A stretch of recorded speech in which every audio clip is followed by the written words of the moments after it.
value? Do you have a committee? Because they're taking applications October 17th, 16th? Applications can start being submitted October 16th, and there's a 3-month window for those applications to come in, but they are going to be selected on a first-come, first-served basis. So October 16th, November, December, January. I know you said that you kind of waited, but now we've had providers who've come in and given us estimates. Okay, so you're really just going to take that and flip it right over into the loan? We've been pursuing this for a number of years already. Okay. Other questions from the board? No. Thank you so much for coming tonight. Thank you very much. So I don't know if any comments, questions from the We're board? still in the public hearing, so you can Yep. actually, if no one wants to speak, then you can close the hearing and then have it discussed. Oh, okay. So please. Is it okay if I just make it? Absolutely. Please. Absolutely. Of course, yeah. Hi everyone. There's 3 things that I heard that I just wanted to directly address that weren't addressed. So one of the first things is that because we're a nonprofit, a local development corporation, we are a mission-driven organization, and we understand that financing alone is not going to drive energy improvements. So one of the things we do is provide support, resources, help, marketing, outreach for the municipality, the contractors doing the work, and the property owners. So Mr. O'Hanlon has come very far in doing and getting an estimate for his energy upgrades, but one of the things we do is help provide qualified accredited contractors that can do that work, and we can help with the paperwork to get that done. The other thing I wanted to address was that, just to go with what Joe was saying, Connecticut has PACE financing in the state. They closed $40 million this week, $40 million of loans. They have not had one delinquency yet. And then the last thing I wanted to say is one of our underwriting requirements is that the savings to investment ratio needs to be greater than 1. And what that means is the project's payments need to be less than the amount they're saving on their energy upgrade. So if there's a $100,000 assessment added yearly to their property tax bill, it's not like they need to come up with an extra $100,000 a year. That's money that they were paying already on their utility bills. And now instead of paying it on their utility bills, they're paying it to repay the loan. Because, do you understand what I'm saying? The amount that they're paying. You actually opened up a big, one of my concerns, and it's that how do you quantify what the return on savings are when it comes to the cost of utilities? Because you can, it is, I find it to be, and Bob, I don't know, maybe you want to weigh in on this, I find that to be one of the most difficult numbers to identify. I've been speaking to contractors to try to, how long will I need to have a variable speed fan placed on top of an air conditioning unit that will help, reduce our cost? And they say that, your return on that, for a $1,500 component, it takes like 15 years to get that $1,500 back in the savings that it provides. So my concern, the only concern that I have left is whether or not we can legitimately quantify the savings and legitimately quantify, the carbon footprint. Now, I just want to go back to probably about 12 years ago, and the discussion happened where they were getting the solar driven garbage cans, and they were about $3,000 a piece. The compactors. The compacting garbage cans, right? They were $3,000 a piece. They were going to put them all throughout the county parks, and they were going to put them at the Kensico Dam. And great program, it's $3,000, but the savings wasn't there. So it was great on paper, but it's that upfront cost, and really, what is that return? They were saying that the garbage was going to be picked up less, and it was a program geared towards efficiencies. So you're running the garbage truck less. So I don't, just talk to that, please. Okay, I understand what you're saying. So I have two things. The first is that we defer to NYSERDA for all of the calculations about savings to investment ratio, creating a work scope, and what the payback is going to be. They've been doing this since 1975, and all of the contractors need to be, like I said before, trained, certified, and accredited to do this kind of work and create these work scopes that have accountable savings to investment ratios and payback analysis. Solar compactors, they're great technology. They're relatively new. And it would be very rare for NYSERDA to provide an incentive or allow for that because of how conservative they are with their incentive programs. They only incentivize products and energy efficiency measures that have been in the field for at least 3 years and tested for exactly what you're talking about. So all of the measures that NYSERDA would approve and that we would finance would have already had extensive testing about what their paybacks are. The other piece of our underwriting standards is a MNV requirement, which is measurement and verification. So we do require at least 1 year of measurement and verification after the fact to make sure that the numbers that were promised are being returned on afterwards. And we do have an option to do MNV for up to 3 years if the consumer would like that. I'm sorry, another question. Which projects, when it comes to the savings to investment ratio, so ultimately that the value of the investment, obviously, that you're gaining is greater than the investment, right? Mm-hmm. What projects have you seen, let's just say maybe the top 3 projects that you can identify that return, hands down, eyes closed?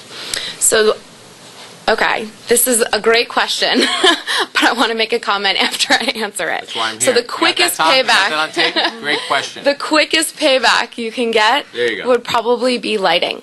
Okay. Lighting is the quickest thing that you can do. And something that you asked before, well, if we don't enable PACE financing, any commercial property can just go to a bank and do their energy project through them. And they could probably do lighting because that has a really quick payback. The problem is that the things that have a longer payback, that have a deeper, more comprehensive retrofit aspect to them, that have the real energy savings, like solar, like insulation, like doing a HVAC system trade out, that has a longer payback. It has a longer life, but has longer payback. So now we're looking at 12 years, maybe 15 years, and banks won't lend for that. So there really isn't an option to do that right now. NYSERDA has a program for residential properties. Joe was talking about that NYPA has a program for municipal properties, but there is nothing for commercial. So if you want to do the quick, low-hanging fruit, yeah, you can do that. But if you want to get solar, like Pastor Hanlon was talking about, you want to do geothermal, you want to do a comprehensive retrofit to your property, the banks aren't going to lend for 15 years, especially not at less than 12%. Now, with regards to the solar, because that's obviously something it's very prevalent in today's society, even with the new build. Now, solar panels, I know day one, they capture 100%. In year 20. It can be that cell itself can be diminished down to 60%. Mm-hmm. That's built into our calculations. Okay, so that's built into your calculations. One of the other concerns that you have with solar panels, obviously, you have that loan or that service agreement, let's just say, with the ABC Solar Company, mm-hmm. and they guarantee that they're going to service that panel and that system for 20 years. Mm-hmm. What happens in year 21 with EnergizeNY? Well, we finance for the life of the project. So if our project is for 20 years, then it's repaid for 20 years.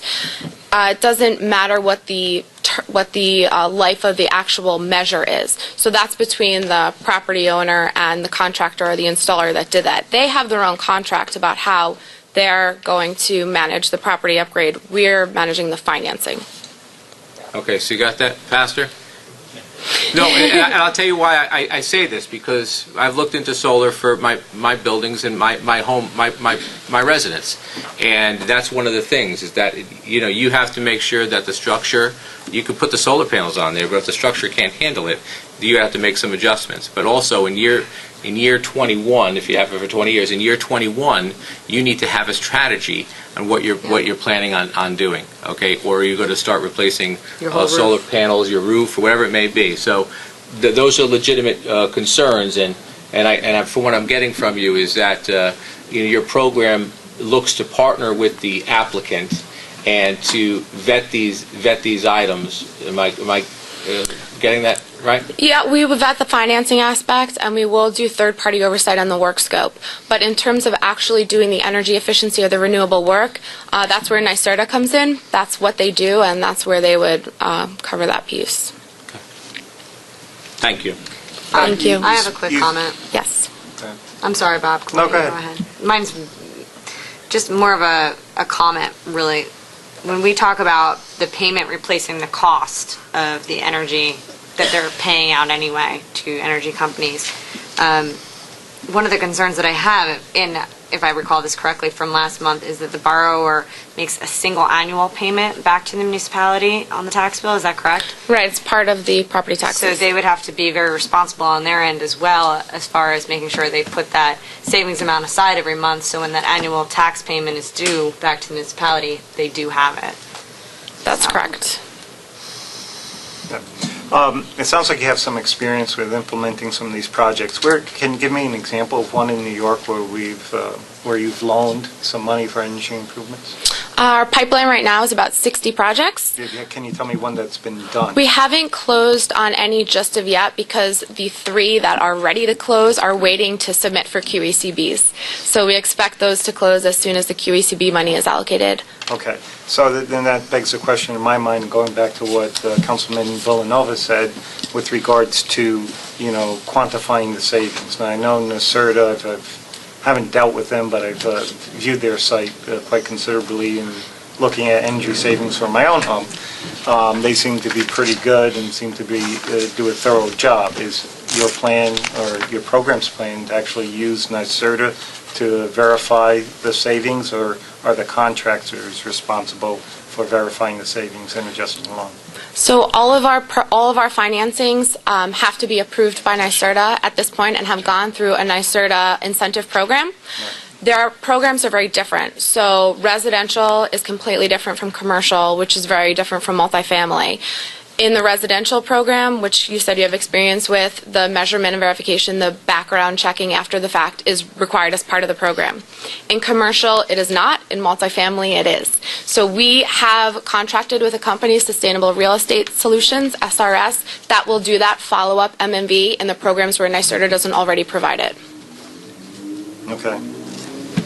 And then the contractors you use are NYSERDA certified, so they know the proper way of implementing these energy savings? Yeah, we actually go one step further. They need to be certified and accredited by NYSERDA, but they also need to have gone through an EnergizeNY qualified contractor training to understand how PACE works, how to incorporate it seamlessly with the existing NYSERDA program so it's not confusing to the property owner or the customer, and they're all listed on our website as having both accreditations. And then my other concern, and it's a concern from the town's finance perspective, is that we've been throwing around numbers, and since there haven't been any experience in terms of the number of projects or the size of the projects out there, we have no way of establishing whether we're going to have 2 or 3 or 10 or 100, and we have no way of establishing whether or not there's going to be a default or not a default. I'm going to use some projections. We say, our default rate is 3%, and if we have, 10 loans a year, and over, that we anticipate that over Well, that's not entirely correct. 350 years, you would anticipate you would have one default. So that's at not a 3% rate. Yeah, but that's right? not entirely correct. I think there's a couple points to understand. The first point is, Well, the point I was No. trying to make is that we don't know what to expect because there's no track record of this. well, right. So, but Okay. we. Right? So if we assumed, that a delinquency rate in terms of foreclosures that we're having today of about 3%, we can assume 1 out of every 33 loans. Right. Can I ask Well- a question about that? No, well, hold on. Just Okay. before you do that, there's about 3 or 4 points that are important to make. The reason I say it's not entirely correct, first of all, it's our program.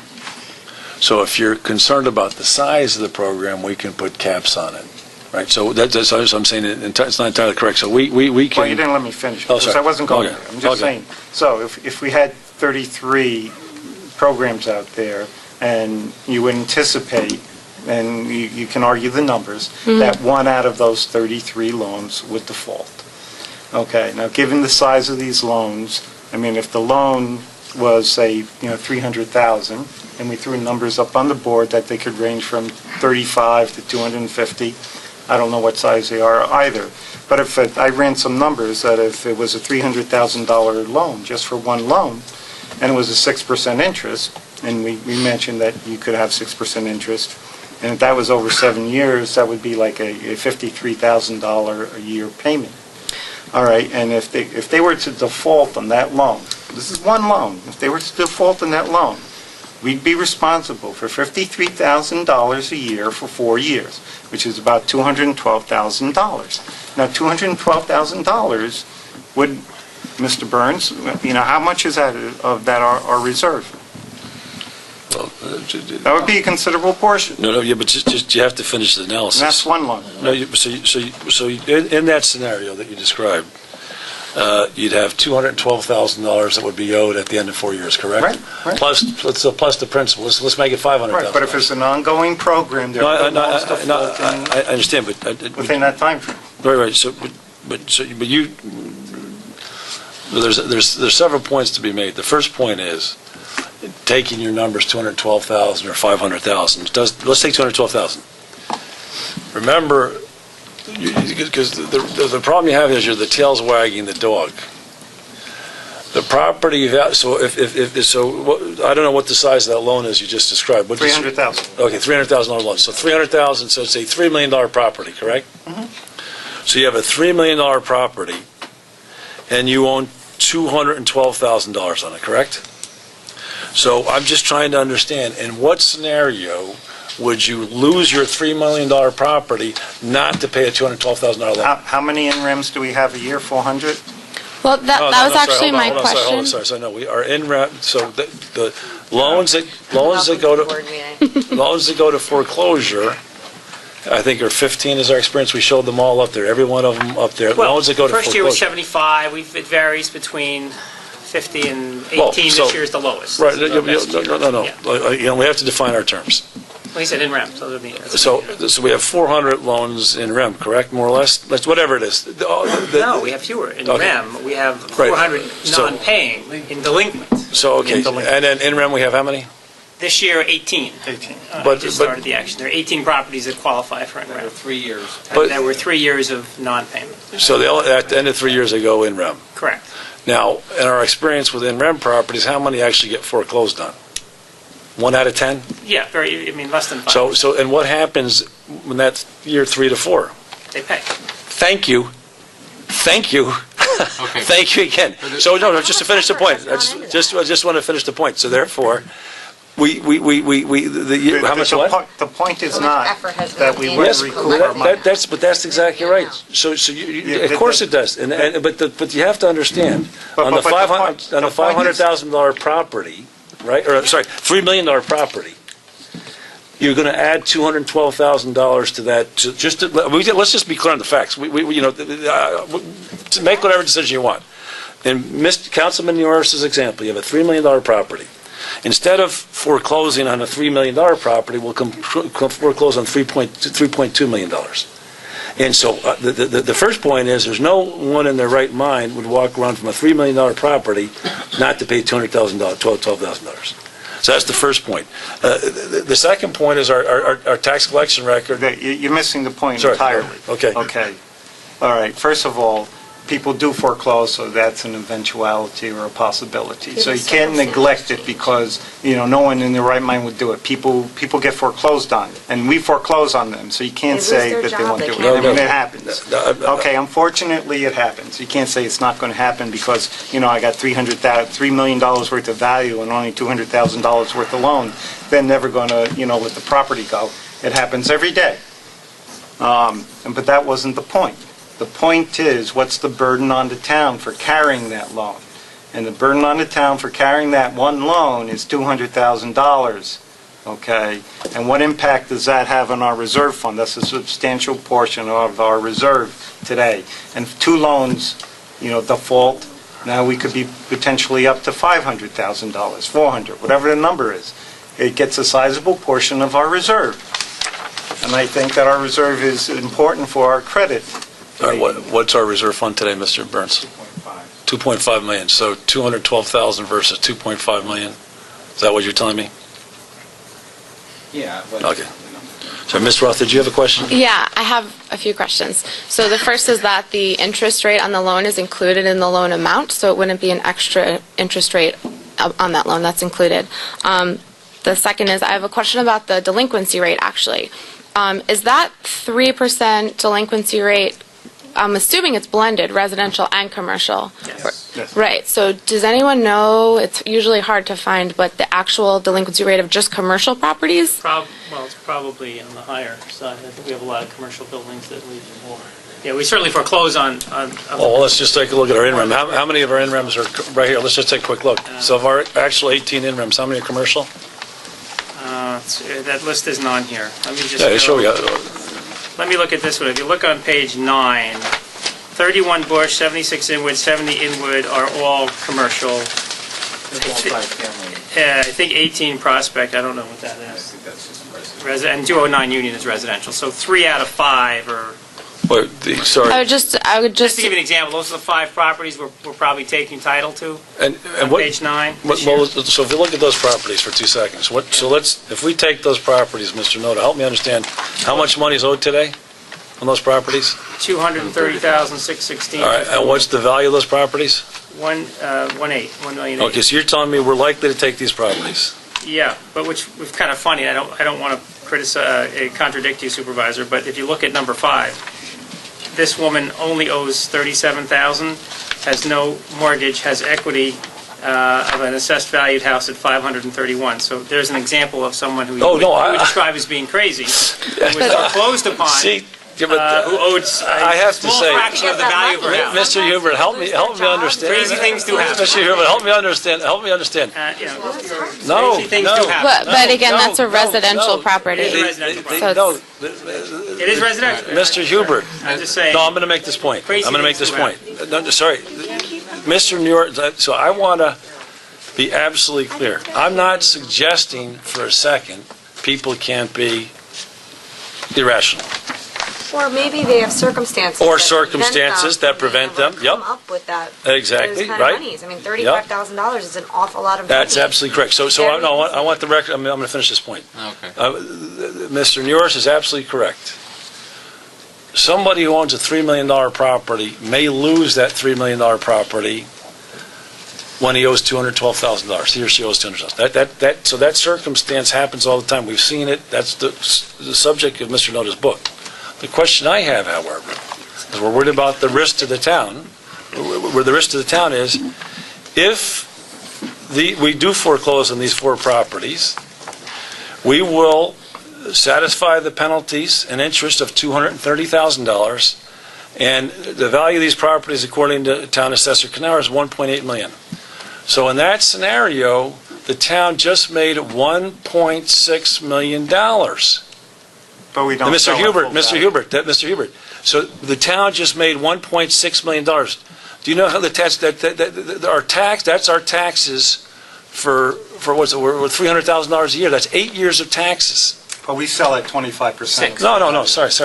Okay, so even at 25%, you double your money. Now, I would certainly sell these properties a lot slower.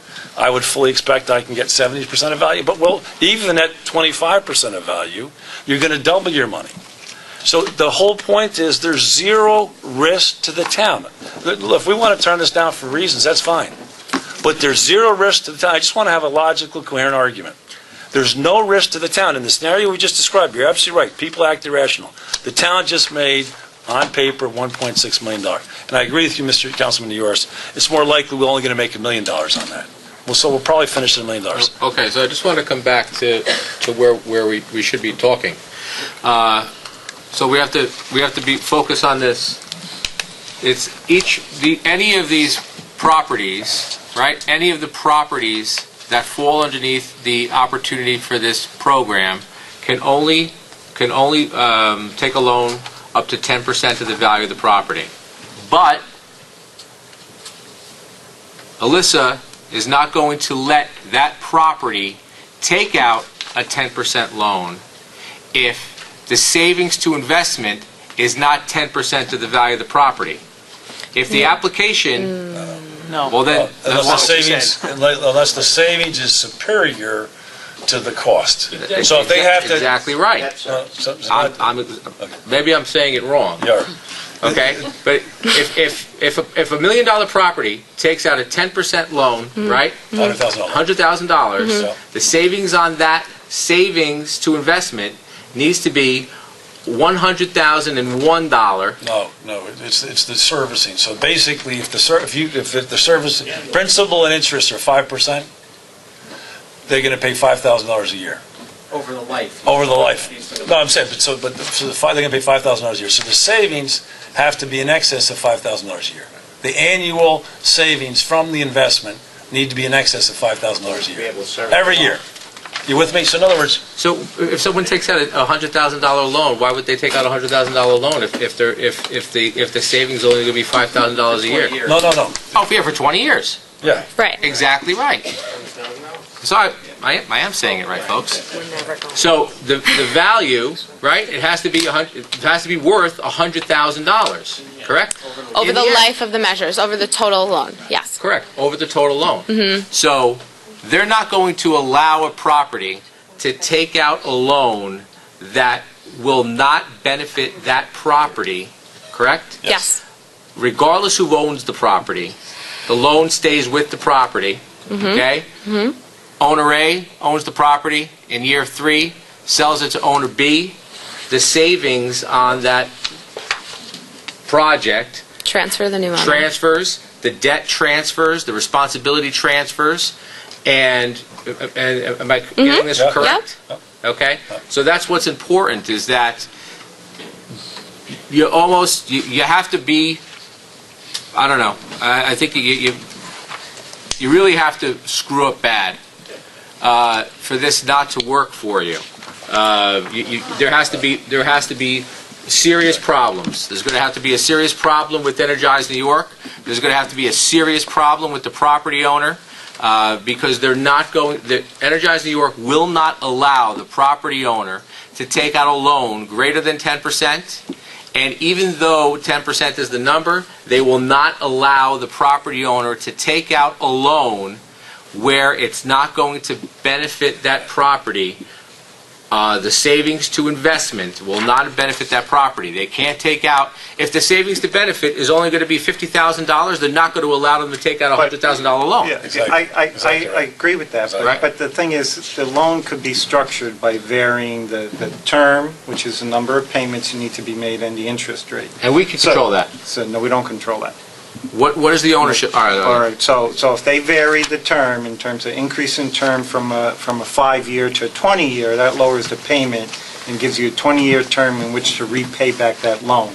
And that will lower the payment below which they can get some savings. So what they're doing, or I assume Yep. they're doing, is you're adjusting the term of the loan and you're adjusting the interest rate such that you can guarantee that the payment or the savings would pay for the loan payments on annual. Exactly. That's correct, Yep. but the interest rate is included in that initial principal, so it needs to make the savings So to they're investment gonna ratio make with it that work. higher interest They're going to rate. make it work. They're going to make it work. Well- Can I Please. a very important point.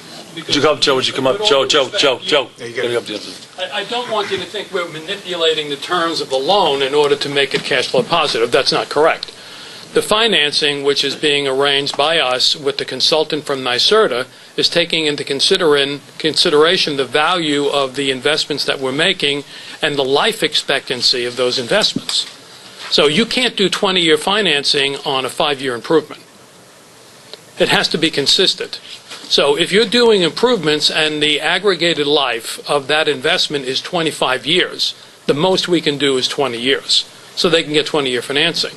But if the life of the investment that they're making has a 5-year value, we're not going to do a 8-year financing or a 10-year financing.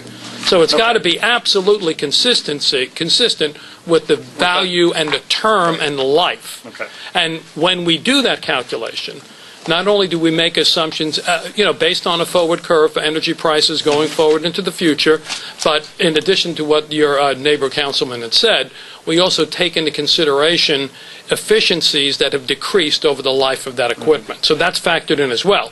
So all of that is tied into getting what we call the SRI, which is the savings, investment, and return. So please, I just want to make it very clear, we're not going to force the numbers Right. to make it cash flow So positive. you It have a- must be consistent, just like depreciation laws. You can't depreciate something for 3 years when it has a 20-year life.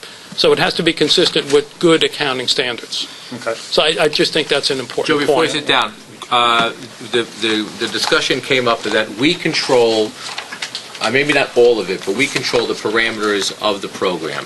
What can we control other than saying 2 years from now, a year from now, we're out? We don't want the program anymore. What can we control with this program? Well, we've established the underwriting standards. So by agreeing to join EIC, you're accepting our underwriting standards. But there are criteria that the member can place. For example, the supervisor talked about a cap. Some of the municipalities we've talked to want to put a maximum level on their exposure for some of the reasons that have been discussed tonight. So you can do that. You can put a financial cap on.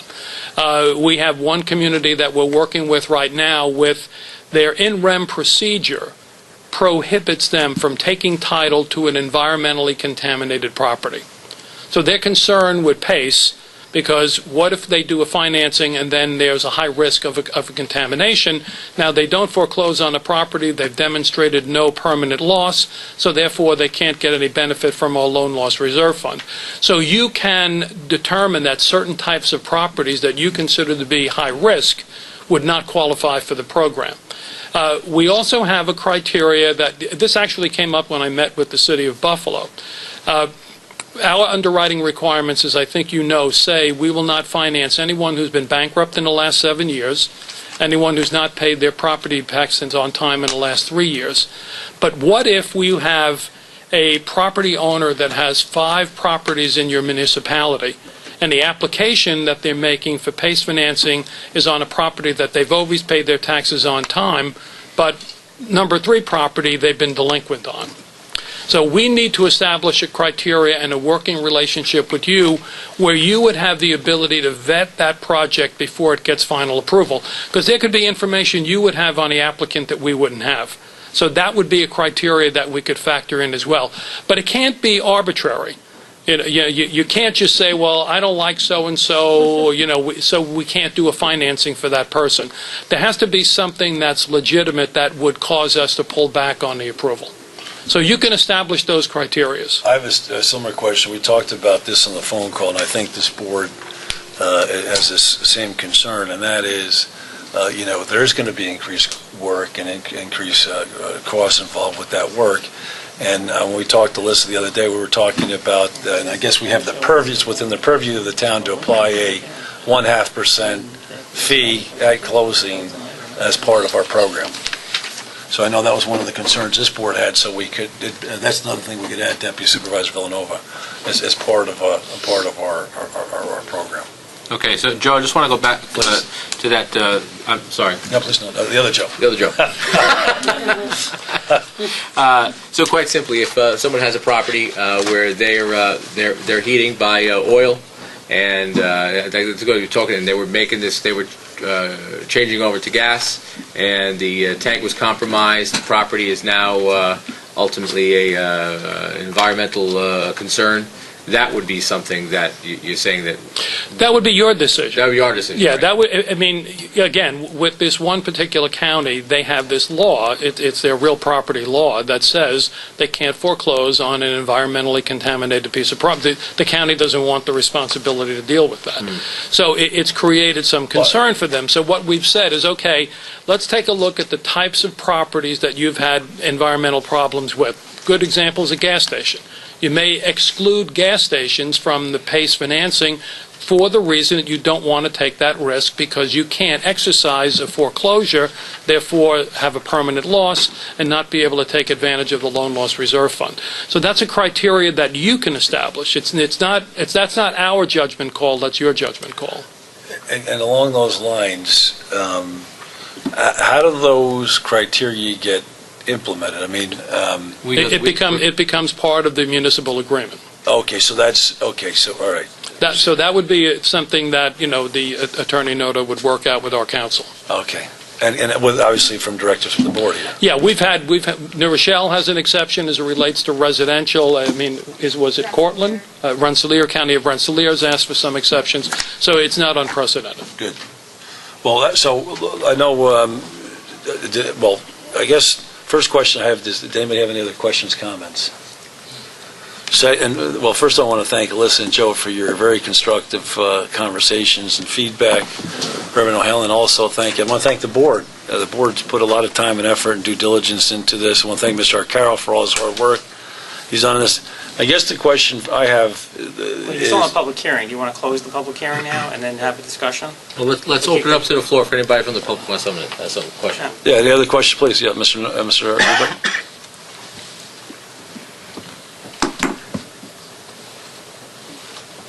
Dick Hubert from Rybrook. I've been busily taking notes, and I want to be sure I have this accurately. Am I correct, sir, in saying that for affordable housing and nonprofits, you only have $8 million available, and already the pipeline exceeds the $8 million you have available? No, I think Come on up here. I think you're mixing a couple of different things. Please, straighten me out, because others will be confused, The too. program is available with unlimited funding for not-for-profits and affordable housing within the scope of the QECBs, which is Westchester County's QECB program, is what, sir? the Qualified Energy Conservation Bonds. Thank you. That's the program where the federal government will subsidize 70% of the interest cost. So that's the $8 million Okay, cap. so that's the one. The pipeline Alyssa was referring to was our overall pipeline. But the pipeline for people who want those subsidized, I heard correctly then, the people who want those subsidized housing, like the good reverend, who might like to have subsidized loans for his improvement on his church, that $8 million is already spoken for? No, and No, it's not. absolutely not. There has not been one request for it yet. The door opens in the middle of October. The point is we need to be poised to move, and they fully expect a lot of projects will be presented when they open on October 16th, but it's not spoken for. The reason we've accelerated, and again, I appreciate the board's support in this, and that we had EnergizeNY present in the August meeting. We moved very quickly, precisely because we wanted to give Reverend O'Hanlon and any of the other not-for-profits the opportunity to be ready to be poised to move on October 16th. Yeah, let me be clear for the record. The $8 million that's federally subsidized, is that yes or no committed to already? Or not committed to, but already applications for it? Not $1 has been allocated. But how many $8 have applied already? None. You can't The door apply yet. doesn't open until the middle of October. So there is no pipeline for that $8 million? Yeah, the pipeline we're referring to is pipeline projects in our pipeline overall.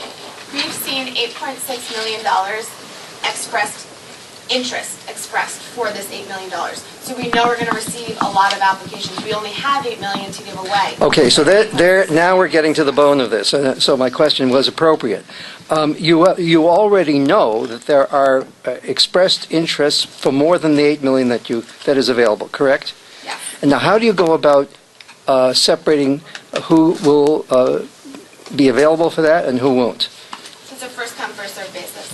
But first of all, you're assuming that $8.6 million that's expressed interest are ready to go forward with projects. I mean, that would be like sitting here and saying everybody you ever talk to about PACE is going to do what they're talking about doing. There's a lot of interest in the program, but there hasn't been any We're here very late. No, but this is an important, Supervisor Carvin, this is a very important subject, because And I'm as telling I you, heard Mr. it... Hubert, Yeah. so it's real simple. Yeah, They've come across $8.6 million in stated interest, nothing more. All those projects could be baloney. No one knows the quality of those projects or the aptitude of those projects. I think I heard from Reverend O'Hanlon, he's been looking at this for 4 or 5 years. I would expect his projects further along than some of the other projects. They opened the projects for application on October 16th. So I guess the message, and if you're trying to get the message, yes, get your application in as soon as possible. Absolutely. And there seems to be significant interest in this program. I think those are the two statements we can make today. But nothing has been committed to date. Right. Not a dollar has been committed. Because you used the word spoken for, and nothing's spoken for. all right, well, one more question then. Let's assume that you have more than $8 million in questions that are in the projects that are applied for, you're going to take them on the first-come, first-served basis, so that if you have a flood of projects, 1201, 1201A, 30, 1202, you're going to take them on the date time stamp that they have come in on the internet, correct? If they meet all of the criteria, correct. And that's how you're going to do it? Yeah. Yeah, but again, I don't expect that all the projects, I mean, you vet each of these projects, correct? Yeah, and they're all, well, exactly right. And it's going to be done in tranches. There'll be a Right. $4 million tranche, and there'll be another $4 million tranche. Right. Do politics get involved in this at all? None. No way. Shouldn't be. Do the legislatures get involved in this at all? They have to vote on it. The county executive has to sign off, and the county board of legislators has to approve the allocation. So politics do get involved. Well, it depends on how you define Not in politics. terms of, not in terms of allocation. Not in terms of allocation. Okay, we're slowly getting there, but that was not clear. And Well, I'm glad you asked the and question. I do suggest when you do speak at public that you do what you should do, and that is explain what the nomenclature is. You throw out an alphabet without explanation.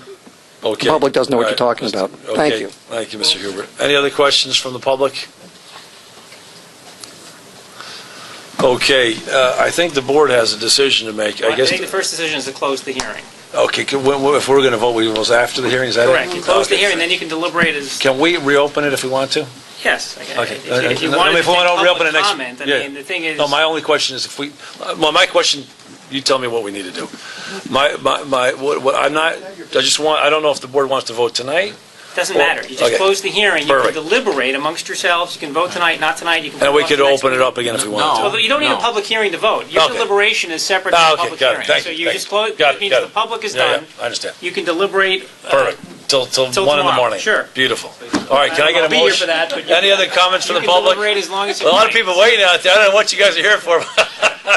You picked the wrong night. Can I get a motion to bring? Close the public Can I get a motion to close the public hearing? So moved. Second? Second. All in favor? Aye. Okay. Now Now you can we're in deliberate or do deliberation. whatever you want, or not. I guess the first question I really have is, and we've heard a lot, and if the board's ready to vote tonight, let's vote. I didn't know if the board if anybody on this board is still undecided and wants to see more clarity in terms of admin fees, caps, and those kinds of things. Well, Please. I've done a tremendous amount of homework, and as you can tell with my questions, they're very pointed, and Excellent. and Excellent questions. I've taken some time to review this. I'm not prepared to vote in favor of this tonight, and it's only because we need to the board needs to better define the parameters at which they would, if they wanted to go into this agreement. So that being said, we adopt the EIC's underwriting standards. The town of Rye can identify a cap.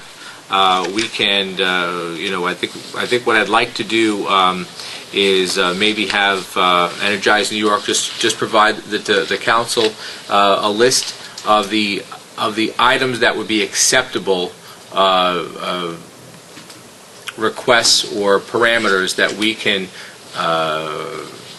make part of the agreement, okay, and so the board can better prepare themselves for, because remember the decisions that we're making here today, for the most part, chances are they're going to withstand for a long time. Sure. So and everything that we do is pretty much ironclad and well thought out. So if we just said, if we sat here and had no discussion, and if we just let's go with it, I would want you to walk out of here and say, those guys don't care, right? But we do care.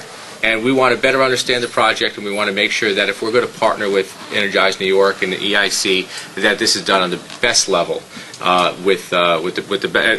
discussion that we're having here today is with the best intentions, both for the public and for the potential applicants. So that's where I stand. I think that the town of Rye, if we're going to go forward with anything here, we need to better understand what we can do to modify this agreement to put the town in the best position. I like the idea, you said a 0.5% fee at closing, which is great for the town. Joe, thanks for sharing with us that the opportunity, we not to foreclose on environmentally compromised properties. I think that's something we should actually think about. That's a great thing also. So, and then just again for the record, the basic project for Energize New York, the amount that's available is unlimited. It's the first blush, that QECB, which is $8 million, and that ultimately can grow. It's never going to grow. No. Okay, so that's it. It's $8 million and done. It's important. Not only will it never Joe, sorry, I grow, apologize. I'm sorry. Sorry.